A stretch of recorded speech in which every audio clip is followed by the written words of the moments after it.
If you get up in the morning and if you think only good thoughts, किसी के लिए बुरा मत सोचो, सिर्फ अपना अच्छा सोचो।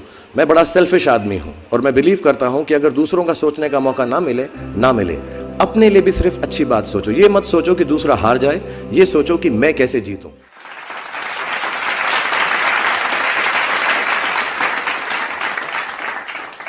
कि जब मैं सुबह उठता हूं तो यही सोचता हूं कि जो मैं करने जा रहा हूं उसके अंदर कोई अच्छी बात है या नहीं। और मैं बहुत किताबें पढ़ता हूं। As a matter of fact मेरे पास खुद कुछ 15 या 20 हज़ार किताबें मेरे पास घर में हैं और मैं हर वक्त दिन में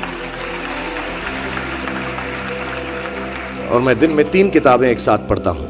एक मैं अपनी गाड़ी में पढ़ता हूँ जब काम पर जा रहा होता हूँ, एक मैं सोने से पहले पढ़ता हूँ और एक, आप ज़्यादा ना हंसे तो बताऊँ, बाथरूम में पढ़ता हूँ। सो आई रीड ऑल 3 बुक्स। और मैंने बहुत सारी सेल्फ हेल्प और सेल्फ रियलाइजेशन की किताबें भी पढ़ी हैं, लेकिन इस किताब की एक यूनिकनेस है। हर किताब यही कहती है कि अच्छा सोचो, अच्छा दिमाग मिलाओ, अच्छी विचारधारा रखो, लेकिन ये किताब के अंदर बताया गया है कि किस तरह वो विचारधारा आपके अंदर उत्पन्न हो सकती है। How can this be created from the inside. And the second unique quality of this book is कि ये सब कहना बहुत अच्छा है कि अच्छी विचारधारा रखो, लेकिन हमारे अराउंड इतनी नेगेटिविटी रहती है, हम हमेशा बुरे ख्याल इंसान को बहुत जल्दी आ जाते हैं।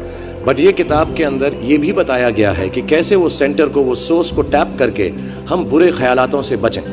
As a matter of fact ये हमारी ज़िंदगी की सबसे बड़ी लड़ाई होनी चाहिए। मैं इस किताब में से 2 पंक्तियाँ आपको बताना चाहूँगा कि हमें लगता है कि विचारों वाला रावण ज़्यादा शक्तिशाली है, पर उसे ताकत कहाँ से मिलती है? उसे ताकत हमसे ही मिलती है, हमारी सोच से मिलती है।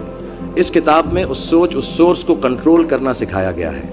और मैं इस्लामिक रिलीजन का हूँ, मैं मुस्लिम हूँ। हमारे में एक वर्ड है जो बहुत मिसयूज़ होता है, जिहाद। जिहाद का भी थॉट प्रोसेस बिल्कुल यही है कि हमारे अंदर जो बुरी सोच है उसको कॉन्कर करना, उसके लिए लड़ना, उसे जिहाद कहते हैं।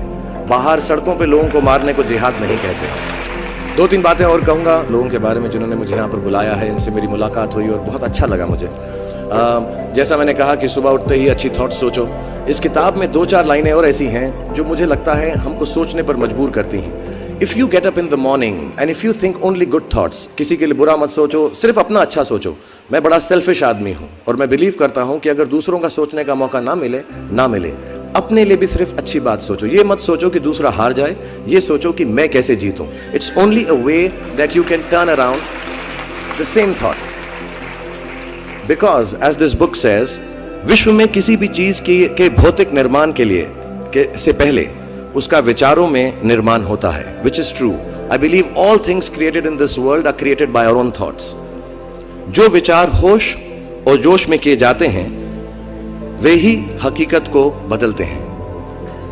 दुनिया वैसी नहीं है जैसा आप सोचते हो, दुनिया वैसी है जैसे आप हो।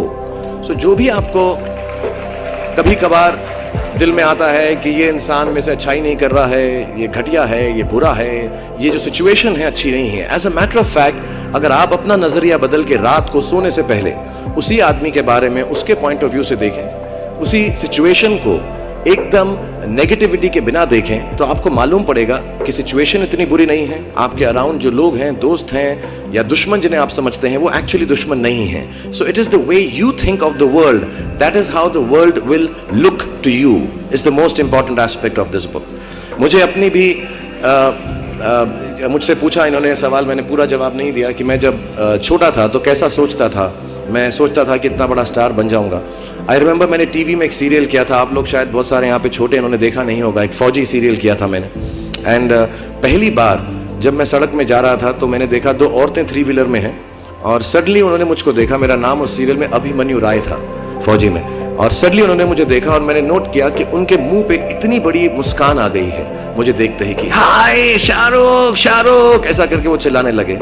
And to me the greatest moment in my life and the greatest desire in my life became कि मैं लोगों को मुस्कुराने की रीजन दे सकूं, उनको मुस्कुराने का रीजन दे सकूं। तो जब मैं मुंबई आया, जैसे जवान लोगों के थॉट्स होते हैं कि मैं बहुत पैसे कमाऊंगा, बहुत नाम कमाऊंगा, बड़ा घर करूंगा, मेरे दिमाग में 2 मेन चीजें इन सब मटेरियल चीजों के पीछे थी। आज मेरे पास अल्लाह के फजल करम से सब है, लेकिन इन चीजों के पीछे, ये गाड़ी मांगने के पीछे, घर मांगने के पीछे, और मुझे लगता नहीं ये बुरा है। I think all of you should imagine all the good material things that you want, but behind them there were two good thoughts. One, मेरे माँ बाप की डेथ हो चुकी थी एंड मेरे दिल में एक ही अरमान था कि अगर मुझे कोई बड़ा फिल्म फेयर का जैसा अवार्ड मिले तो वो मैं अपनी माँ की याद में अर्पित कर सकूं. तो my main dream was that I should win the award and become so big that my mother can see me from heaven. मेरे दिल में ये था. और दूसरी बात ये थी कि जो भी मैं काम करूं, जितने साल भी मैं काम करूं, मैं लोगों को मुस्कुराने के रीजंस देता रहूं. So my thoughts were always very positive.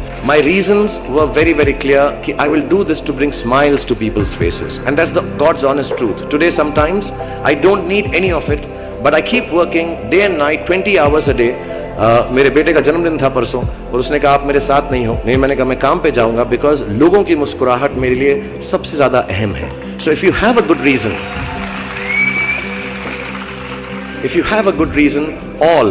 all your thoughts and beliefs and everything that you want in this material world will come through. जितने भी जवान पीढ़ी के लोग यहाँ पर हैं मेरे जैसे जो 20-22 साल के हैं, उन सब से मैं यही गुजारिश करूंगा कि प्रैक्टिकल पर्पसफुलनेस, कि जो काम आप कर रहे हैं उसका कहीं ना कहीं नतीजा अंजाम मिलना बहुत ज़रूरी है. अगर आप 8 घंटे काम कर रहे हैं तो उसकी आपको तनख्वाह मिलनी चाहिए. अगर आप फिल्मों में काम कर रहे हैं तो आपको उसके लिए अवार्ड मिलना चाहिए. जो भी मटीरियल चीज़ आपके दिल में है उसकी आस्था उसका दिमाग में उसको हमेशा रखें. मैं कभी भी किसी बच्चे को ये नहीं कहूंगा कि सारी जिंदगी सोशल वर्क में गुजार दो, अच्छे काम करो, सिर्फ प्रेयर करो. No, I think you should go and get what you want in life. All the material things. You should have a big house for your family. You should have a good car for your elder parents. You should be able to educate your sister and your daughter to the best possible way that you can. Please do all that. But somewhere in your heart, remember that each job that you do, जो भी कार्य आप करें, जो भी काम आप करें, उससे कहीं ना कहीं ह्यूमैनिटी का कुछ ना कुछ पॉजिटिव होना जरूरी है. कहीं ना कहीं पर उनका बढ़ावा होना जरूरी है. If you keep that thought in mind, मैं भी आपको बताऊंगा, कुछ लोगों ने स्टीव जॉब्स के बारे में सुना होगा. अभी रिसेंटली उनका देहांत हुआ. उनको कैंसर था, पैनक्रियाटिक कैंसर था. एंड उन्होंने एप्पल कंपनी सबसे बड़ी कंपनी मानी जाती है दुनिया के अंदर आजकल. उन्होंने अपने अंतिम समय में 6 महीने में रियलाइज किया कि जब भी मुझे मालूम पड़ा कि अब मेरी मौत करीब है, मुझको फेलियर और सक्सेस दोनों का डर या उससे खुशी खत्म हो गई. मेरे दिल में सिर्फ एक ही बात थी कि जब भी मैं कोई चीज बनाऊंगा, कंप्यूटर बनाऊंगा या कोई भी गुड बनाऊंगा, उससे इंसानों का, ह्यूमैनिटी का क्या फायदा होगा. So I want to tell all the youngsters, please do whatever you want to do in terms of being well off materially, but somewhere keep a spiritual thought that the world